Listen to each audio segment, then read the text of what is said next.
ನಮಸ್ಕಾರ ವೀಕ್ಷಕರೇ. ಕಳೆದ ಸಂಚಿಕೆಯಲ್ಲಿ ಪಶ್ಚಿಮ ಕಡಲ ತೀರದಲ್ಲಿ ರಕ್ಕಸದ ಅಲೆಗಳಿಗೂ ತಲೆಬಾಗದೆ ನೆಲೆಸಿರೋ ದಂಡಿದುರ್ಗದ ರಹಸ್ಯದ ಕಥೆಗಳನ್ನ ಹೇಳ್ತಾ ಇದ್ವಿ.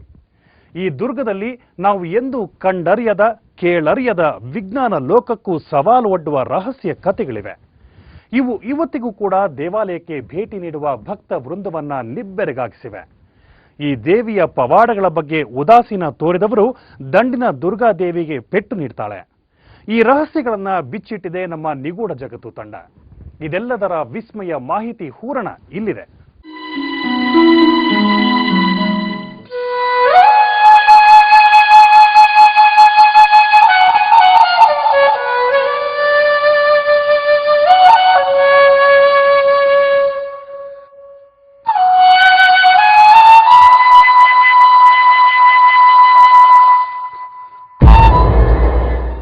ವೀಕ್ಷಕರೇ, ಕಳೆದ ಸಂಚಿಕೆಯ ಬಸವರಾಜ ದುರ್ಗದ ನಿಗೂಢ ಪವಾಡಗಳ ಕಥೆಯನ್ನ ನಿಮ್ಮ ಮುಂದೆ ಬಿಚ್ಚಿಟ್ಟಿದ್ದೇವೆ.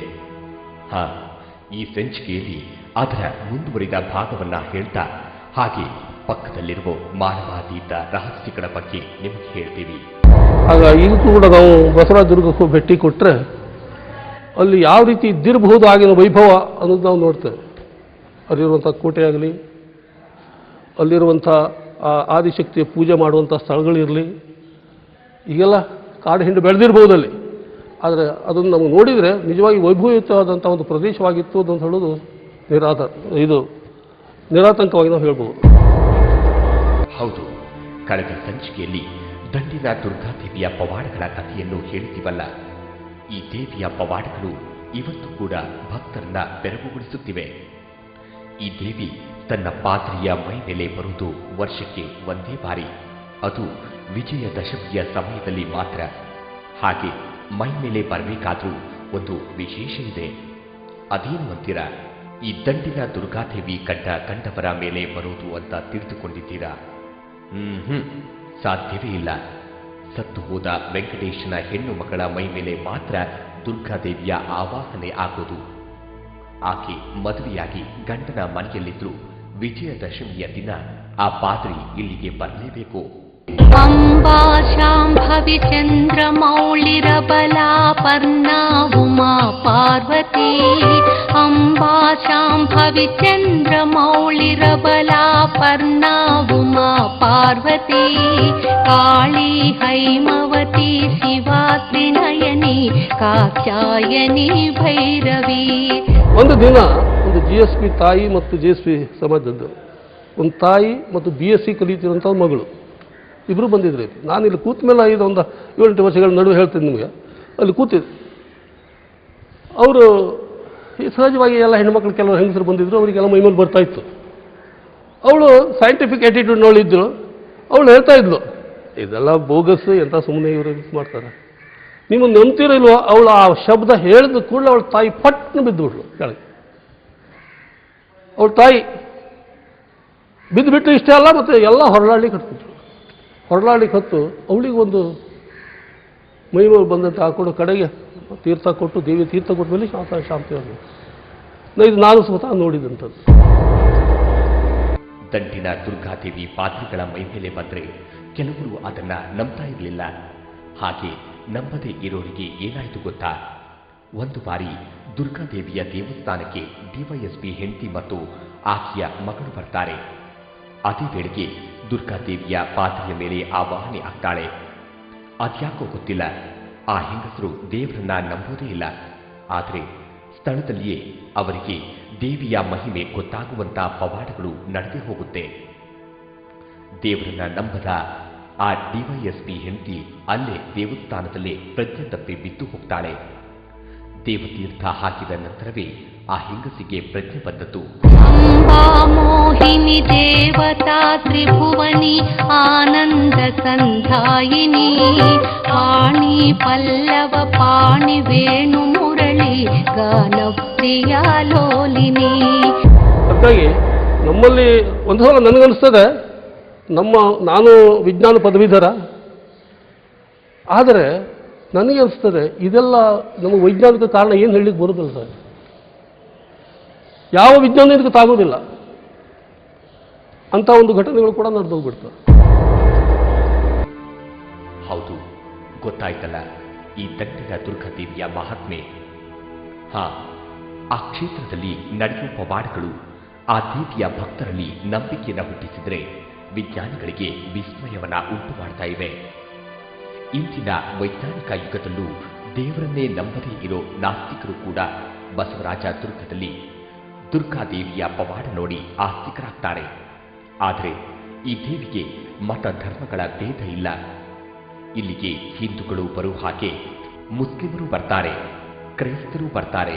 ಹಾಗೆ ಬಂದವರು ಇಲ್ಲಿ ಹರಕೆ ಹೊತ್ತು ತಮ್ಮ ಕಷ್ಟಗಳನ್ನ ಪರಿಹಾರ ಮಾಡ್ಕೋತಾರೆ.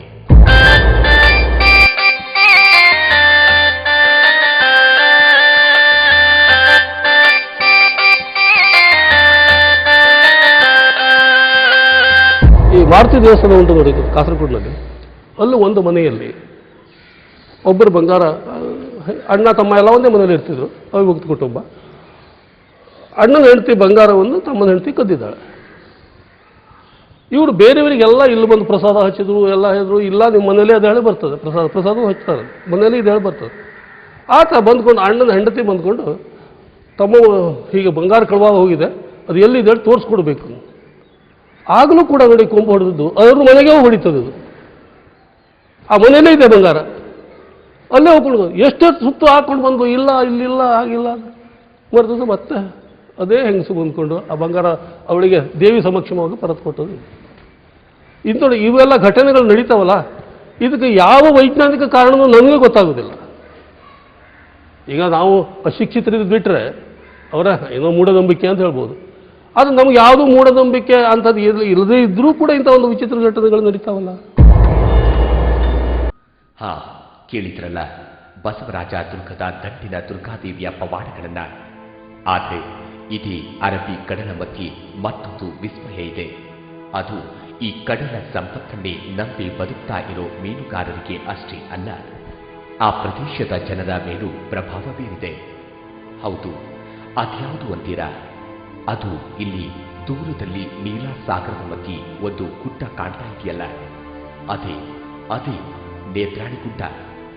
ಆ ಗುಡ್ಡದಲ್ಲಿರೋ ದೇವತೆಗಳು, ಅಲ್ಲಿ ನಡೆಯೋ ಪವಾಡ, ಭಕ್ತರು ನಡೆಸೋ ಆಚರಣೆಗಳು, ಇದನ್ನೆಲ್ಲ ನೋಡ್ಲೇಬೇಕಲ್ಲ. ಹಾಗೆ ನೋಡ್ತಾ ಇರಿ. ಅದು ಮುರುಡೇಶ್ವರದ ಕಡಲ ತೀರ.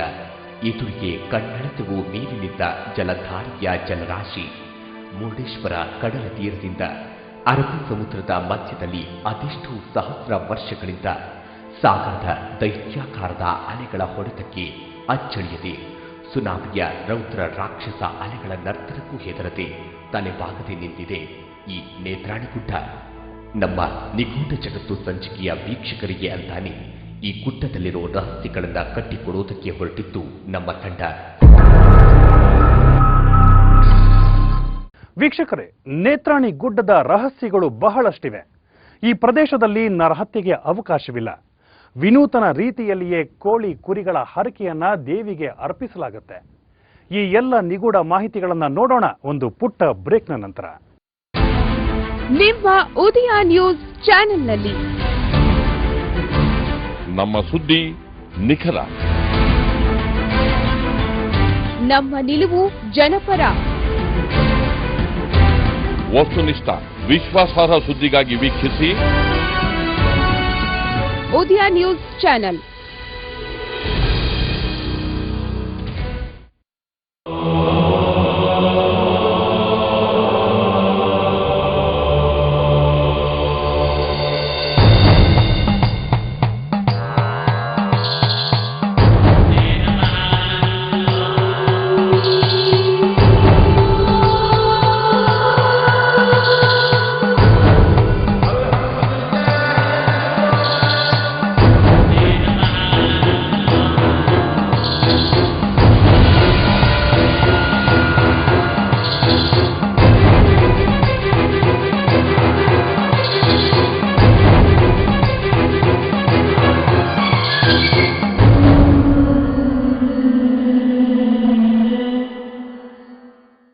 ಅಬ್ಬಾ, ದಂಡಿನ ದುರ್ಗದಲ್ಲಿರುವ ರಹಸ್ಯಗಳನ್ನ ಭೇದಿಸಿದ ನಮ್ಮ ನಿಗೂಢ ಜಗತ್ತು ತಂಡ ಆನಂತರ ಪವಿತ್ರ ಪುಣ್ಯಕ್ಷೇತ್ರ ಮುರುಡೇಶ್ವರದ ಕಡಲ ಕಿನಾರೆಯತ್ತ ಧಾವಿಸಿತು. ಅಲ್ಲಿಂದ ನೀಲಾಕಾಶದ ಸಮುದ್ರದಲ್ಲಿ ಹೆದರುತ್ತಲೇ ಯಾನ ಆರಂಭಿಸಿತು. ಈ ವೇಳೆ ನಮ್ಮ ತಂಡಕ್ಕೆ ಎದುರಾದ ಅಡೆತಡೆಗಳು ಒಂದಾ ಎರಡ, ಇವೆಲ್ಲವುಗಳಿಗೂ ಎದೆಯೊಡ್ಡಿ ಆ ರಹಸ್ಯ ಸ್ಥಳ ನೇತ್ರಾಣಿ ಗುಡ್ಡಕ್ಕೆ ಭೇಟಿ ನೀಡಿತು. ಅಲ್ಲಿ ಏನೇನು ರಹಸ್ಯ ಮಾಹಿತಿಗಳನ್ನ ಕಲೆ ಹಾಕ್ತು ಎಂಬುದನ್ನು ತೋರಿಸ್ತೀವಿ, ಎಚ್ಚರದಿಂದ ನೋಡಿ.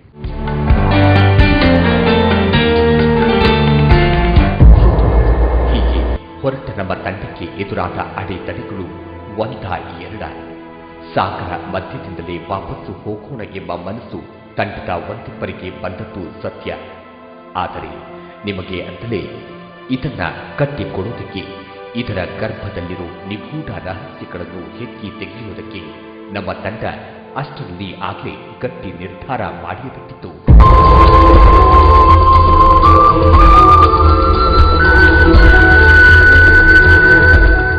ಅನಾದಿ ಕಾಲದಿಂದ ಅವರು ಧಾರ್ಮಿಕವಾಗಿ ತುಂಬ ನಂಬಿಕೆಯನ್ನು ಇಟ್ಕೊಂಡಂಥವರು, ದೇವರನ್ನ ತುಂಬ ಅಪಾರವಾಗಿ ಗೌರವಿಸುವಂಥವರು, ಪೂಜಿಸುವಂಥವರು. ಅವರ ಒಂದು ಪೂಜ್ಯ ಕೇಂದ್ರವಾಗಿರುವಂಥ ಹೊನ್ನಾವರ ಮತ್ತು ಭಟ್ಕಳದಿಂದ 45 ಕಿಲೋಮೀಟರ್ ದೂರದಲ್ಲಿರುವಂಥ ನೇತ್ರಾಣಿ ಗುಡ್ಡದಲ್ಲಿ, ಅಲ್ಲಿ ಆ ಸಮುದ್ರ ಮಧ್ಯದಲ್ಲಿರುವಂಥ ಗುಡ್ಡದಲ್ಲಿ ಅಲ್ಲಿ ನೀರಿನ ವ್ಯವಸ್ಥೆ ಇದೆ. ಅಲ್ಲಿ ಇವರು ನಂಬಿರುವಂಥ ಒಂದು ಜಟಗ ದೇವರು ಇದೆ. ಅಲ್ಲಿ ಯಾವತ್ತೂ ಕೂಡ ಇಲ್ಲಿರುವಂಥ ಮೀನುಗಾರರು ಯಾವುದೇ ಒಂದು ಕಷ್ಟ ಬಂದಾಗ ಕೂಡ ಅಲ್ಲಿ ಹೋಗಿ ಅವರು ನಡ್ಕೊಳ್ಳುವಂಥದ್ದು, ಅಲ್ಲಿ ಅವರು ಎಲ್ಲ ರೀತಿಯ ಪೂಜೆಯನ್ನು ಪ್ರತಿ ವರ್ಷ ಕೂಡ ನಡೆಸಿಕೊಂಡು ಬರುವಂಥದ್ದು. ಅದೇ ರೀತಿ ಅವರು ನಂಬಿರುವಂಥ ಅಳವೆಕುಡಿಯಲ್ಲಿರುವಂಥ ದುರ್ಗಾ ಪರಮೇಶ್ವರಿ ದೇವಿ ಇರಬಹುದು. ಇವತ್ತು ಮೀನುಗಾರರ ನಂಬಿಕೆ ಶ್ರದ್ಧಾ ಕೇಂದ್ರವಾಗಿರೋ ನೇತ್ರಾಣಿ ಗುಡ್ಡ ಇದೆಯಲ್ಲ, ಇದಕ್ಕೆ ಹಲವಾರು ವರ್ಷಗಳ ಇತಿಹಾಸವಿದೆ. ಈ ಗುಡ್ಡದ ಐತಿಹ್ಯವನ್ನು ಕೆದಕ್ತಾ ಹೋದರೆ ಕಾಲದ ಗರ್ಭದಲ್ಲಿ ಅಡಗಿರೋ ಒಂದೊಂದೇ ರಹಸ್ಯಗಳು ನಮ್ಮ ಕಣ್ಣು ಮುಂದೆ ಬಂದು ರೋಚಕ ಅನುಭವ ಕೊಡ್ತವೆ. ಹಾಗಾದರೆ ಈ ನೇತ್ರಾಣಿ ಗುಡ್ಡದ ಇತಿಹಾಸವನ್ನ, ಅಲ್ಲಿರೋ ಜಟಕಾದೇವರು, ಸೂಡಿಗದ್ದೆ ಮಹಾಸಿದ್ಧಿ, ಕುರಿಮೂರ್ತಿ, ಕೋಡಿಮೂರ್ತಿಯ ಮಹತ್ವವನ್ನ ನೀವು ಖಂಡಿತ ತಿಳಿಯಲೇಬೇಕು.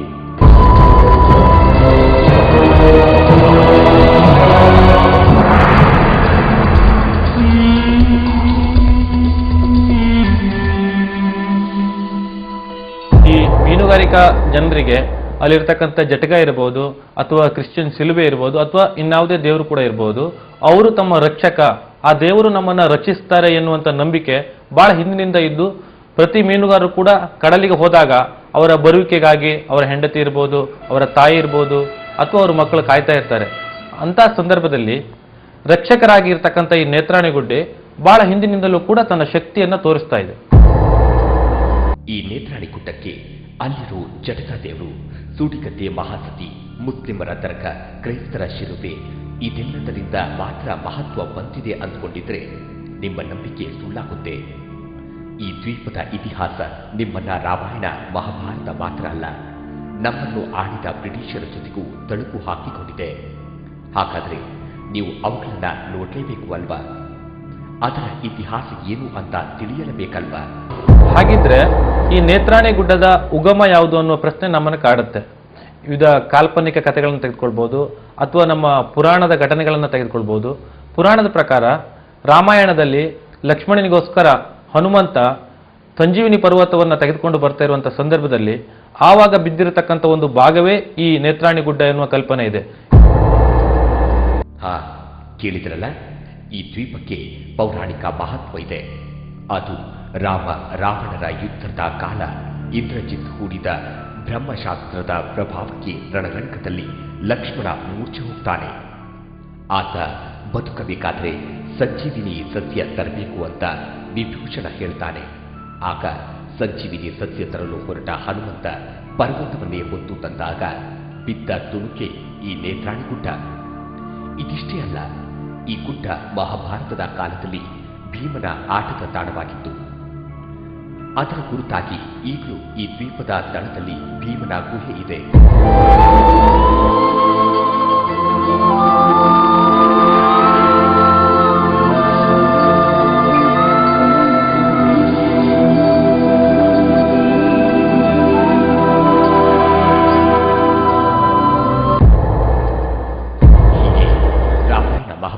ಪೌರಾಣಿಕ ಹಿನ್ನೆಲೆಯಿರೋ ಈ ನೇತ್ರಾಣಿ ಗುಡ್ಡ ಇತಿಹಾಸದ ಪುಟದಲ್ಲೂ ಮಹತ್ವದ ಸ್ಥಾನ ಪಡೆದಿದೆ.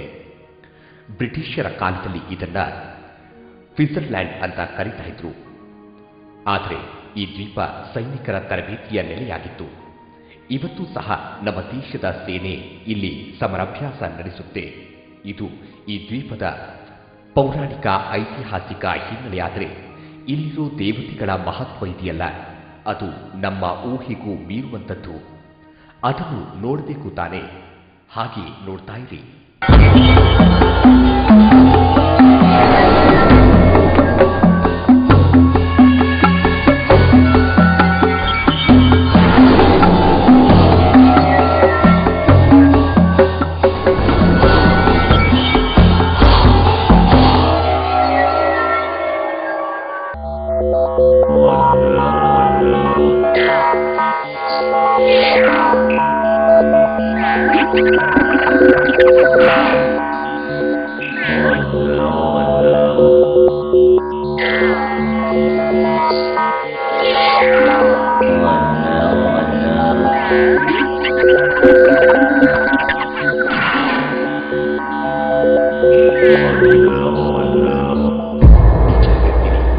ಈ ನೇತ್ರಾಣಿ ದ್ವೀಪ ಇದೆಯಲ್ಲ, ಇಲ್ಲಿರೋ ದೇವತೆಗಳ ಆರಾಧಕರಲ್ಲಿ ಹೆಚ್ಚಿನವರು ಮೀನುಗಾರರೇ.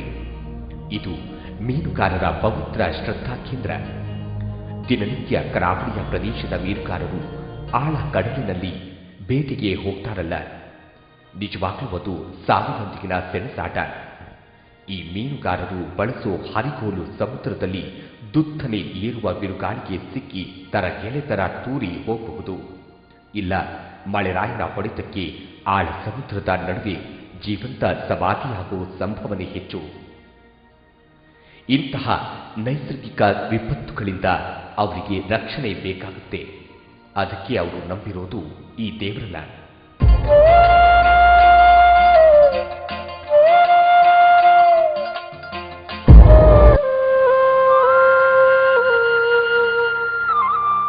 ಇಲ್ಲಿ ಧಾರ್ಮಿಕ ವಿಷಯದಲ್ಲಿರ್ಬೋದು ಅಥವಾ ಆಧ್ಯಾತ್ಮಿಕತೆ ಇರ್ಬೋದು ಅಥವಾ ನಂಬಿಕೆ ವಿಷಯದಲ್ಲಿರ್ಬೋದು, ಈ ಎಲ್ಲವನ್ನ ಗಮನಿಸಿಕೊಂಡಾಗ ನಾಗರಿಕತೆ ಬೆಳೆದಂತೆ ನೇತ್ರಾಣಿ ಗುಡ್ಡಕ್ಕೆ ಹೋಗುವಂಥದ್ದು ಬಹಳಷ್ಟು ದೂರ ಆಗಿರ್ಬೋದು ಅಥವಾ ಈ ಕರಾವಳಿ ಭಾಗದಲ್ಲಿ ಅಭಿವೃದ್ಧಿ ಆಗಿರ್ತದೆ.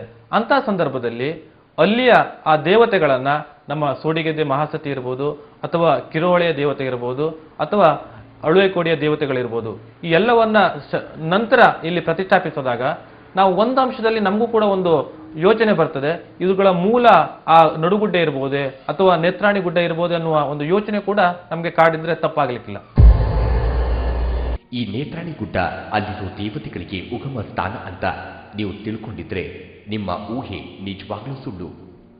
ಕರಾವಳಿಯ ತಟದಲ್ಲಿ ಮೀನುಗಾರರು ಬೇರೆಲ್ಲ ಕಡೆ ಪೂಜಿಸುವ ಶಕ್ತಿ ದೇವತೆಗಳ ಉಗಮ ಸ್ಥಾನವೇ ಈ ನೇತ್ರಾಣಿ ದ್ವೀಪ. ಈ ನಂಬಿಕೆ ಈ ಭಾಗದ ಜನರಲ್ಲಿ ಬಲವಾಗಿ ಬೇರೂರಿದೆ. ಈ ನೇತ್ರಾಣಿ ದ್ವೀಪದಲ್ಲಿರೋ ಜಟಕ ದೇವರು, ಸೂಡಿಗದ್ದೆ ಮಹಾಸತಿ, ಈ ಎಲ್ಲ ದೇವತೆಗಳಿಗೆ ತನ್ನದೇ ಆದ ಐತಿಹ್ಯನಾದರೂ ಇದೆ. ಆದರೆ ಈ ಮೂರ್ತಿಗಳ ಪಕ್ಕದಲ್ಲಿರೋ ಕುರಿ ಕೋಳಿಗಳ ವಿಗ್ರಹಗಳಿವೆಯಲ್ಲ, ಅವು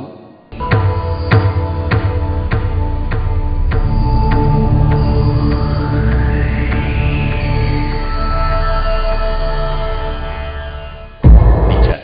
ನೇತ್ರಾಣಿ ದ್ವೀಪದಲ್ಲಿರೋ ಜಟಕ ದೇವರು, ಸೂಡಿಗದ್ದೆ ಮಹಾಸತಿ ಮೀನುಗಾರರ ಆರಾಧ್ಯ ದೈವಗಳು.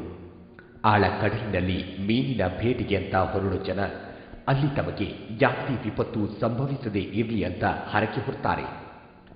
ವರ್ಷಕ್ಕೆ ಒಂದು ಸಾರಿ ನಡೆಯೋ ಜಾತ್ರೆಯ ಸಂದರ್ಭದಲ್ಲಿ ಮನೆ ಮಂದಿಯಾಗಿ ಆ ಗುಡ್ಡಕ್ಕೆ ಬರ್ತಾರೆ. ತಾವು ಹರಿಸಿಕೊಂಡಂತೆ ಕೋಳಿ ಕುರಿಗಳನ್ನು ಆ ದೇವರಿಗೆ ಒಪ್ಪಿಸ್ತಾರೆ. ಆದರೆ ಹಾಗೆ ಒಪ್ಪಿಸುವಾಗ ಅವರ್ಯಾರು ಆ ಪ್ರಾಣಿಗಳನ್ನು ಬಲಿ ಕೊಡೋದಿಲ್ಲ. ಅವುಗಳನ್ನು ಜೀವಂತವಾಗಿ ದೇವರಿಗೆ ಒಪ್ಪಿಸಿ ಬರ್ತಾರೆ.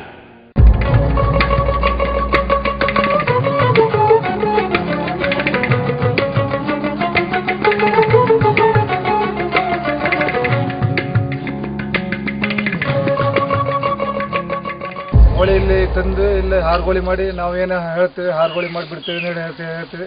ಒಂದು ವರ್ಷ ಬರೋಕ್ಕಾಗಲ್ಲ, ಇನ್ನೊಂದು ವರ್ಷ ಬಂದು ಈ ಕೋಳಿಯನ್ನು ಬಿಟ್ಟು ಹೋಗ್ತೀವಿ. ಇನ್ನೊಂದು ವಿಶೇಷನೂ ಈ ದ್ವೀಪದಲ್ಲಿದೆ. ಅದೇನು ಅಂತೀರ? ವರ್ಷಕ್ಕೊಮ್ಮೆ ನಡೆಯೋ ಈ ಜಟಕ ದೇವರ ಹಾಗೂ ಸೂಡಿಗದ್ದೆ ಮಹಾಸತಿಯ ಜಾತ್ರೆಗೆ ಹಿಂದೂಗಳು ಮಾತ್ರವಲ್ಲ, ಮುಸಲ್ಮಾನರು, ಕ್ರಿಶ್ಚಿಯನ್ನರು ಬರ್ತಾರೆ.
ನಮಸ್ಕಾರ ವೀಕ್ಷಕರೇ.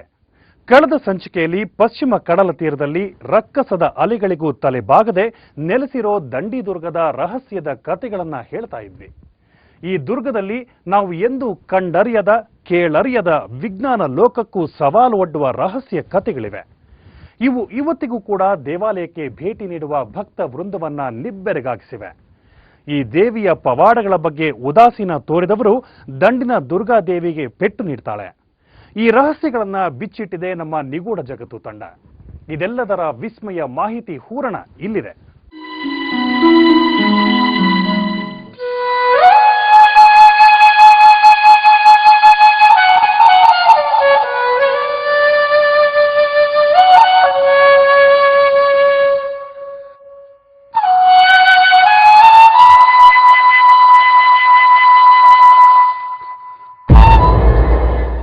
ವೀಕ್ಷಕರೇ, ಕಳೆದ ಸಂಚಿಕೆಯ ಬಸವರಾಜ ದುರ್ಗದ ನಿಗೂಢ ಪವಾಡಗಳ ಕಥೆಯನ್ನ ನಿಮ್ಮ ಮುಂದೆ ಬಿಚ್ಚಿಟ್ಟಿದ್ದೇವೆ.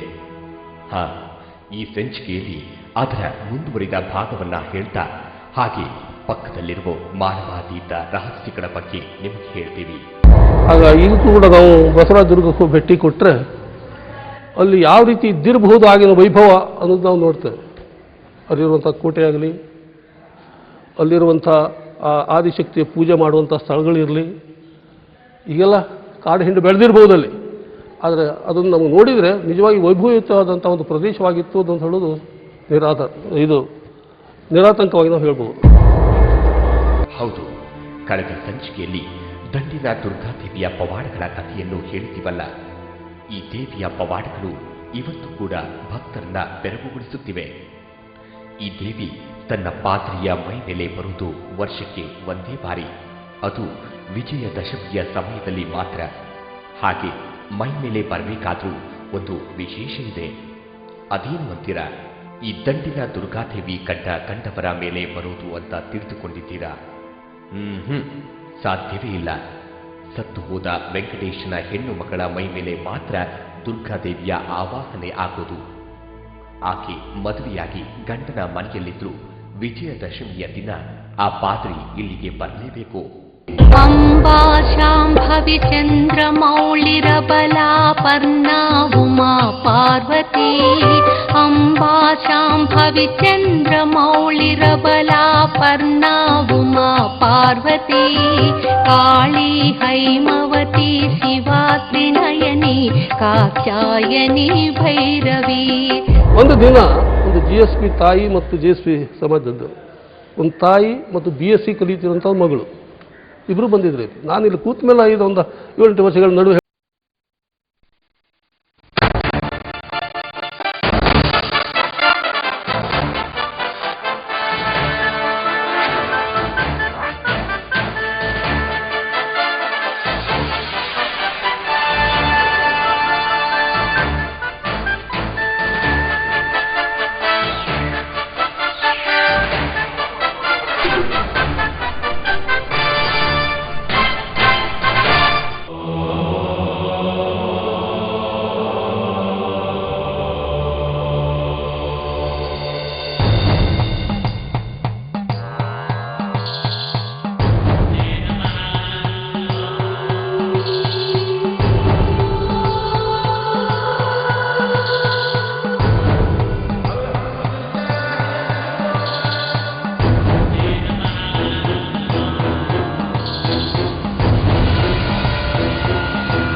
ನಮಸ್ಕಾರ ವೀಕ್ಷಕರೇ.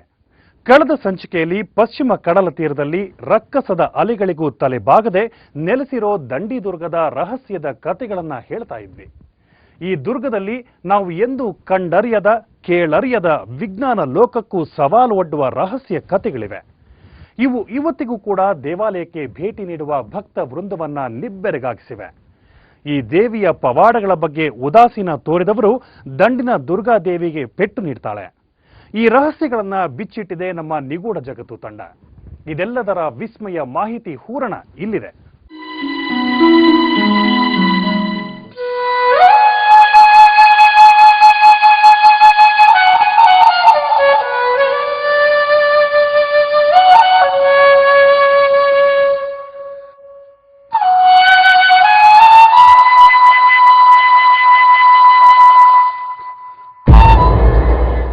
ಪ್ರಿಯ ವೀಕ್ಷಕರೇ, ಕಳೆದ ಸಂಚಿಕೆಯ ಬಸವರಾಜ ದುರ್ಗದ ನಿಗೂಢ ಪವಾಡಗಳ ಕಥೆಯನ್ನ ನಿಮ್ಮ ಮುಂದೆ ಬಿಚ್ಚಿಟ್ಟಿದ್ದೇವೆ. ಈ ಸಂಚಿಕೆಯಲ್ಲಿ ಅದರ ಮುಂದುವರಿದ ಭಾಗವನ್ನ ಹೇಳ್ತಾ ಹಾಗೆ ಪಕ್ಕದಲ್ಲಿರುವ ಮಾನವಾತೀತ ರಹಸ್ಯಗಳ ಬಗ್ಗೆ ನಿಮಗೆ ಹೇಳ್ತೀವಿ. ಆಗ ಈಗ ಕೂಡ ನಾವು ಬಸವರಾಜ ದುರ್ಗಕ್ಕೂ ಭೇಟಿ ಕೊಟ್ಟರೆ ಅಲ್ಲಿ ಯಾವ ರೀತಿ ಇದ್ದಿರಬಹುದು ಆಗಿನ ವೈಭವ ಅನ್ನೋದು ನಾವು ನೋಡ್ತೇವೆ. ಅಲ್ಲಿರುವಂಥ ಕೋಟೆ ಆಗಲಿ, ಅಲ್ಲಿರುವಂಥ ಆದಿಶಕ್ತಿಯ ಪೂಜೆ ಮಾಡುವಂಥ ಸ್ಥಳಗಳಿರಲಿ, ಈಗೆಲ್ಲ ಕಾಡು ಹಿಂಡು ಬೆಳೆದಿರ್ಬೋದು ಅಲ್ಲಿ. ಆದರೆ ಅದನ್ನು ನಮಗೆ ನೋಡಿದರೆ ನಿಜವಾಗಿ ವೈಭವಯುತವಾದಂಥ ಒಂದು ಪ್ರದೇಶವಾಗಿತ್ತು ಅಂತ ಹೇಳೋದು ನಿರಾತಂಕವಾಗಿ ನಾವು ಹೇಳ್ಬೋದು. ಹೌದು, ಕಳೆದ ಸಂಚಿಕೆಯಲ್ಲಿ ದಂಡಿನ ದುರ್ಗಾದೇವಿಯ ಪವಾಡಗಳ ಕಥೆಯನ್ನು ಹೇಳಿದ್ದೀವಲ್ಲ. ಈ ದೇವಿಯ ಪವಾಡಗಳು ಇವತ್ತು ಕೂಡ ಭಕ್ತರನ್ನ ಬೆರಗುಗೊಳಿಸುತ್ತಿವೆ. ಈ ದೇವಿ ತನ್ನ ಪಾತ್ರೆಯ ಮೈ ಮೇಲೆ ಬರುವುದು ವರ್ಷಕ್ಕೆ ಒಂದೇ ಬಾರಿ, ಅದು ವಿಜಯದಶಮಿಯ ಸಮಯದಲ್ಲಿ ಮಾತ್ರ. ಹಾಗೆ ಮೈ ಮೇಲೆ ಬರಬೇಕಾದ್ರೂ ಒಂದು ವಿಶೇಷ ಇದೆ. ಅದೇನು ಅಂತೀರಾ? ಈ ದಂಡಿನ ದುರ್ಗಾದೇವಿ ಕಂಡವರ ಮೇಲೆ ಬರುವುದು ಅಂತ ತಿಳಿದುಕೊಂಡಿದ್ದೀರಾ? ಸಾಧ್ಯವೇ ಇಲ್ಲ. ಸತ್ತು ಹೋದ ವೆಂಕಟೇಶನ ಹೆಣ್ಣು ಮಕ್ಕಳ ಮೈ ಮೇಲೆ ಮಾತ್ರ ದುರ್ಗಾದೇವಿಯ ಆವಾಹನೆ ಆಗೋದು. ಆಕೆ ಮದುವೆಯಾಗಿ ಗಂಡನ ಮನೆಯಲ್ಲಿದ್ದರೂ ವಿಜಯದಶಮಿಯ ದಿನ ಆ ಪಾದ್ರಿ ಇಲ್ಲಿಗೆ ಬರಲೇಬೇಕು. ಅಂಬಾ ಶಾಂಭವಿ ಚಂದ್ರಮೌಳಿರಬಲಾ ಪರ್ಣಾ ಉಮಾ ಪಾರ್ವತಿ. ಅಂಬಾ ಶಾಂಭವಿ ಚಂದ್ರಮೌಳಿರಬಲಾ ಪರ್ಣಾ ಉಮಾ ಪಾರ್ವತಿ. ಕಾಳಿ ಹೈಮವತಿ ಶಿವಾ ತ್ರಿನಯನಿ ಕಾತ್ಯಾಯನಿ ಭೈರವಿ. ಒಂದು ದಿನ ಒಂದು GSP ತಾಯಿ ಮತ್ತು JSP ಸಮಾಜದ್ದು ಒಂದು ತಾಯಿ ಮತ್ತು BSc ಕಲಿತಿರುವಂಥ ಮಗಳು ಇಬ್ಬರು ಬಂದಿದ್ರು. ನಾನು ಇಲ್ಲಿ ಕೂತ ಮೇಲೆ ಒಂದು 7-8 ವರ್ಷಗಳ ನಡುವೆ ಹೇಳ್ತೀನಿ ನಿಮಗೆ. ಅಲ್ಲಿ ಕೂತಿದ್ದೆ. ಅವರು ಸಹಜವಾಗಿ ಎಲ್ಲ ಹೆಣ್ಮಕ್ಳು ಕೆಲವರು ಹೆಂಗಸರು ಬಂದಿದ್ರು, ಅವರಿಗೆಲ್ಲ ಮೈಮೇಲೆ ಬರ್ತಾಯಿತ್ತು. ಅವಳು ಸೈಂಟಿಫಿಕ್ ಆ್ಯಟಿಟ್ಯೂಡ್ನವಳಿದ್ದರು. ಅವಳು ಹೇಳ್ತಾ ಇದ್ಲು, ಇದೆಲ್ಲ ಬೋಗಸ್, ಎಂಥ ಸುಮ್ಮನೆ ಇವರು ಮಾಡ್ತಾರೆ, ನಿಮ್ಮನ್ನು ನಂಬ್ತಿರೋ ಇಲ್ವೋ. ಅವಳು ಆ ಶಬ್ದ ಹೇಳಿದ ಕೂಡಲೇ ಅವಳು